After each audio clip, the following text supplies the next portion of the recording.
Hi hello नमस्कार, कसे आहात सगळे. स्वागत आहे तुमचं पुन्हा एका नवीन ब्लॉगमध्ये. तर आजचा हा व्हिडिओ म्हणजे आपला असा स्टोरी टेलिंग टाईपच असणार आहे.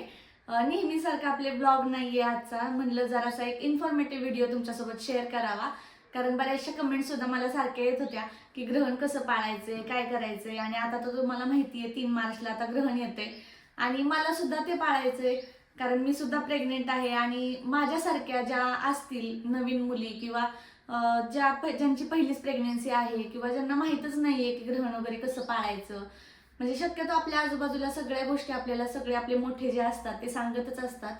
पण मी म्हटलं चला माझा सुद्धा एक्सपिरियन्स तुमच्यासोबत शेअर करते, कारण ह्या आधी सुद्धा मी एक ग्रहण पाळलं होतं जे की आलं होतं सप्टेंबरमध्ये. ते सुद्धा चंद्रग्रहणच होतं, ते गेल्या वर्षीचं. पण त्याच्यावर सुद्धा मला काही जणींच्या कमेंट्स आल्या होत्या की तू कसं काय पाळलं होतं सप्टेंबर मधलं ग्रहण, की त्यावेळेला तू प्रेग्नेंट होतीस का. तर हो, मला नुकतंच तेव्हा माहीत झालं की मी प्रेग्नेंट आहे. जेमतेम मला ना त्यावेळेला 1.5 महिना असेल. हां, 1.5 महिना. मी चेक केलं, गणपतीच्या वेळेस चेक केलं. आणि त्यानंतरच काही दिवसांनी, मला वाटतं एक 8-15 दिवसांनीच ग्रहण होतं. आणि ते चंद्रग्रहण सुद्धा खूप मोठं होतं. ते मला पाळायचंच होतं आणि ते नेमकं संडेच्या दिवशी सुद्धा आलं होतं. त्यामुळे मिनी ब्लॉगमध्ये मी अशा काही गोष्टी शेअर केल्या नव्हत्या, कारण मला 1.5 ते 2 महिना असा समथिंग काहीतरी त्यावेळेला होता. आणि मला सगळ्यांनी सांगितलं होतं की ते कडक पाळायचे. आणि मग मी ते त्यावेळेला कसं पाळलं होतं आणि आता सुद्धा मी येणारं हे ग्रहण आहे ना 3 तारखेचं, ते मी कसं पाळणार आहे ना, ते मी तुमच्यासोबत सगळं शेअर करते. ज्या माझ्यासारख्या नवीन मुली आहेत किंवा ज्या आता सध्या प्रेग्नेंट मम्मीज आहेत किंवा ज्यांना ना प्रेग्नेन्सी प्लॅन करत आहेत त्यांच्यासाठी हा व्हिडिओ ना इन्फॉर्मेटिव्ह ठरेल, की त्यांना ग्रहण कसं पाळायचंय ना हे सगळं डिटेलमध्ये समजेल आणि त्यांच्या मनातली भीती निघून जाईल. कारण ग्रहणाबाबतीत आहे ना एक खूप मोठी भीती असते की ग्रहण असं असतं तसं असतं आणि मग बाळाला असं होईल, बाळावर इम्पॅक्ट वेगळा होतो. नाही, होतो, हे सगळं खरं आहे. पण आहे ना त्या भीतीनेच आपल्याला जास्त त्या गोष्टी होतात, मला तरी असं वाटतंय. कारण त्यावेळेला मला जेव्हा नाही का पहिल्यांदा कळलं की ग्रहण पाळायचंय आणि हे 8 तास तुला एका जागी बसून राहायचंय, तेव्हा मी सुद्धा खूप टेन्शनमध्ये होते. आणि खरं सोपं असतात ह्या गोष्टी, इतक्या काही अवघड नसतात. त्या वेळेला आपण जेव्हा करायला लागतो ना त्यावेळेला काही वाटत नाही एवढं. पण सुरुवातीला आपल्याला ना सगळेजण जेव्हा घाबरवतात ना त्याच वेळेला आपल्याला ते इतकं अवघड वाटतं. मग अशा वेळेला आहे ना आपल्याला कोणीतरी आपल्या एजचं जेव्हा समजवणारं असतं ना, तेव्हा मग आपल्याला ती भीती थोडीशी मनातून कमी होऊन जाते. तर आता त्यावेळेला मी सप्टेंबर महिन्यातलं ग्रहण आहे ना कसं पाळलं होतं, की मी पूर्ण अक्षरशः मला वाटतंय एक संध्याकाळचं काहीतरी होतं ते ग्रहण. हा, 5-5:30ला काहीतरी लागणार होतं ते. आणि रात्री 1:30 वाजेपर्यंत होतं. तर रात्री 1:30 वाजेपर्यंत मी ते एका जागी बसून पाळलं होतं. तर आता हे जे 3 मार्चला येणारं ग्रहण आहे ते ते सुद्धा खग्रास चंद्रग्रहणच आहे. आणि ते सुद्धा खूप मोठं आहे. आणि जसं सांगतायत ना सगळं सोशल मीडियावरती, यूट्यूबवरती, न्यूजला वगैरे सांगतायत की सकाळी 6 वाजल्यापासून पाळायचे ते संध्याकाळी 7 वाजेपर्यंत.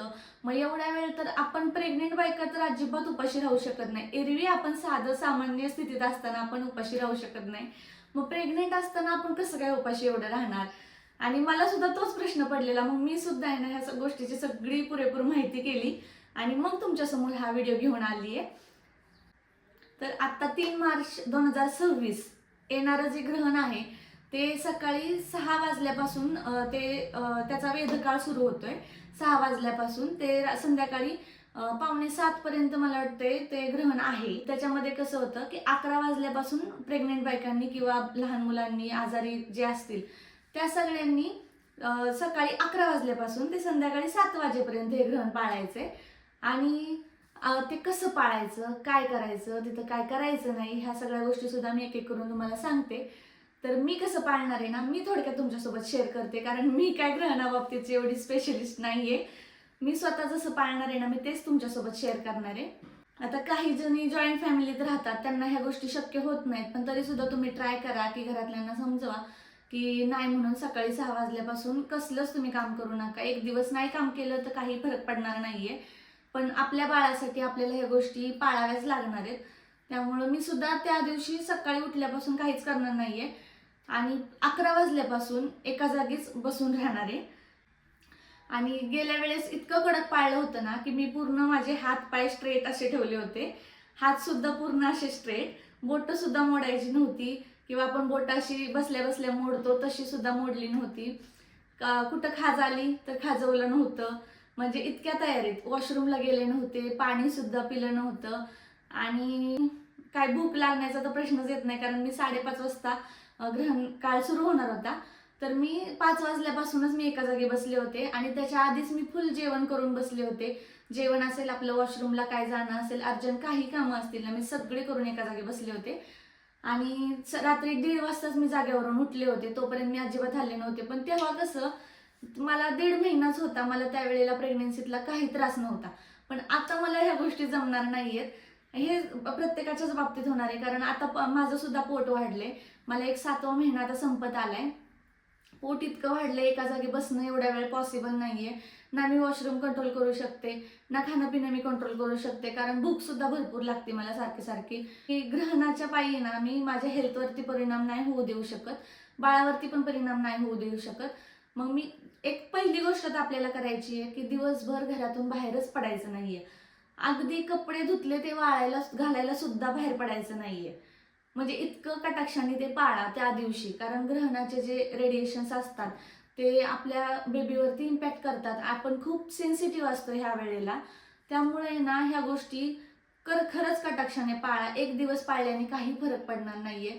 जरी कोणाला अंधविश्वास वाटत असला, काही वाटत असला ना, तरी सुद्धा आपल्या बाळासाठी का होईना पण ह्या गोष्टी पाळायच्याच आहेत. मी तरी स्वतः हे करणारच आहे. सकाळी 11 वाजता आपले सगळे घरातली जी रेग्युलर कामं आहेत ती सगळी करून एका जागी बसून राहायचे. हाताची बोटं मोडायची नाहीयेत, अंगावरती खाज आली तरी खाजवायचं नाहीये आणि पायाची तिडी घालून आपण जे बसतो ना असं, ते सुद्धा बसायचं नाहीये, मांडी घालून बसायचं नाहीये.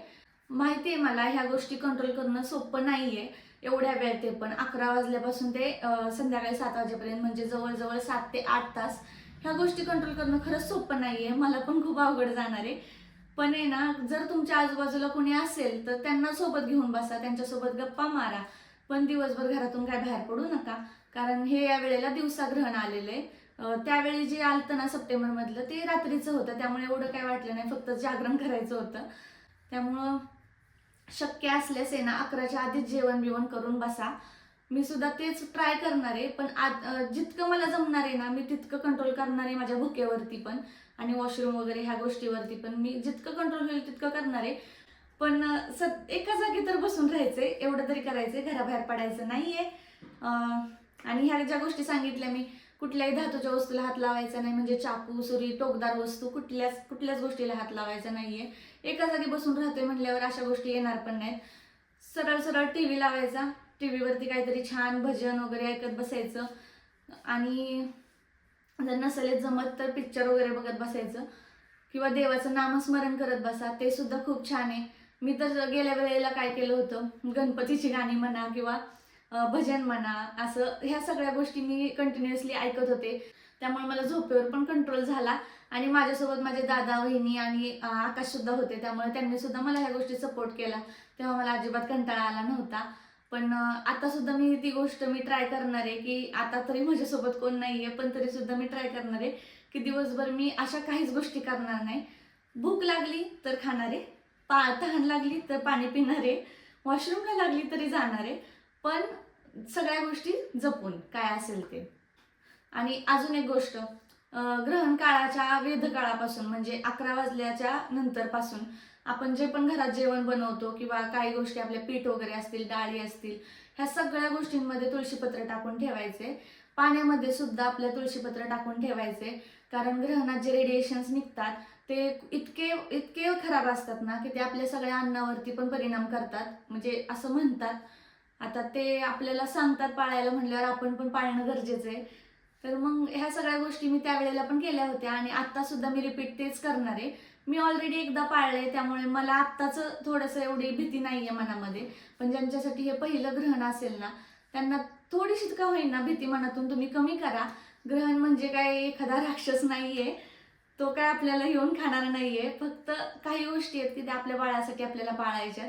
कारण म्हणतात की असं ग्रहणाच्या वेळेला आपण काही चिरलं किंवा काय पिळलं किंवा काय असं काही गोष्टी अशा केल्या ज्या ग्रहणात करायच्या नसतात ना, तर त्या डायरेक्ट आपल्या बाळावरती परिणाम करतात आणि आपल्याला तेच होऊ द्यायचं नाही. आपल्याला सगळ्यांनाच असं वाटतं की आपलं बाळ हेल्दी असावं, छान असावं, गुटगुटीत असावं आणि मला सुद्धा तेच वाटतं. त्यामुळे मी सुद्धा तेच गोष्टी ट्राय करणार आहे. आपल्याला असं वाटतंय की 11 वाजल्यापासूनचा 7 वाजेपर्यंतचा टाइम खूप मोठा आहे, 7 ते 8 तास एवढं सगळ्या गोष्टी आपल्याला पाळणं होणार नाही. पण ते हळूहळू तो सुद्धा वेळ निघून जातो, एवढं कळून येत नाही. आणि झोपायचं तर बिलकुल नाही आहे ह्या काळामध्ये, अजिबात झोपू नका. आणि बेबी मुवमेंट्सवर पण लक्ष देत राहा, कारण त्या सुद्धा महत्त्वाच्या आहेत आपल्या. कारण आता ज्यांचा एक 5व्या-6व्या महिन्याच्या पुढं ज्यांना बेबी मुवमेंट्स आहेत ना, त्यांना डॉक्टर सांगतातच की दिवसातून बेबी मुवमेंट्सवर लक्ष ठेवत राहायचे.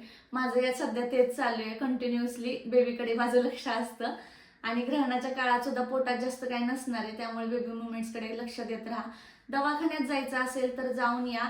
आपल्या हेल्थवर परिणाम करू नका. जेव्हा आपल्याला असं वाटेल ना की आपल्याला होतच नाहीये, नाहीच आपण करू शकत आहे, त्यावेळेला त्या गोष्टी खरंच नका एवढ्या पाळत बसू, कारण हेल्थपेक्षा इम्पॉर्टंट काहीच नाहीये.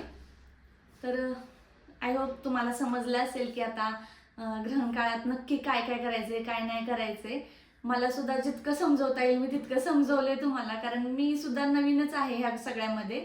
आणि मी जे केले तेच मला पण तुमच्यासोबत शेअर करावं असं वाटलं, कारण माझ्यासारख्या बऱ्याच जणी आहेत ज्या मला सारख्या कमेंट्स करत असतात की दीदी मला हे सांग ते सांग. मी सुद्धा तुमच्यासारखीच आहे, मला सुद्धा जे मोठे लोक सांगतात मी तेच फॉलो करते. आणि तुम्ही सुद्धा तेच करा. तुम्हाला सुद्धा तुमच्या आई वगैरे कोणी असतील त्यांना विचारा, ते तुम्हाला व्यवस्थित सगळ्या गोष्टी सांगतील. आणि घाबरू तर बिलकुल नका. आणि तुमच्या आणि तुमच्या बाळाची खरंच काळजी घ्या. आणि मनात असे विचार सुद्धा आणू नका की आपण एखादी गोष्ट चुकून केली आणि आपल्या बाळावरती त्याचा लगेच परिणाम होईल. अशी गोष्ट तर मनात चुकून सुद्धा आणू नका. तुमचं सुद्धा बाळ छान होईल, माझं सुद्धा छान होईल. आणि तशीच देवाकडे प्रार्थना करत राहायचंय की आमचं बाळ व्यवस्थित होऊ दे, निरोगी होऊ दे. आता ह्याच गोष्टी मला तुमच्यासोबत काही शेअर करायच्या होत्या, ज्या की मला ना मिनी ब्लॉगमध्ये शेअर करताच येणार नव्हत्या. म्हणून म्हणले एखादा असा इन्फॉर्मेटिव्ह असा लॉंग व्हिडिओ तुमच्यासोबत शेअर करते. तर पुढचा व्हिडिओ तुम्हाला जर अशा टाईपमध्ये तुम्हाला व्हिडिओ आवडत असतील, प्रेग्नन्सी रिलेटेड काही इन्फॉर्मेशन, तर तुम्ही मला कॉमेंट्स करा की मी पुढचा व्हिडिओ कशावरती बनवू. तोपर्यंत बाय बाय.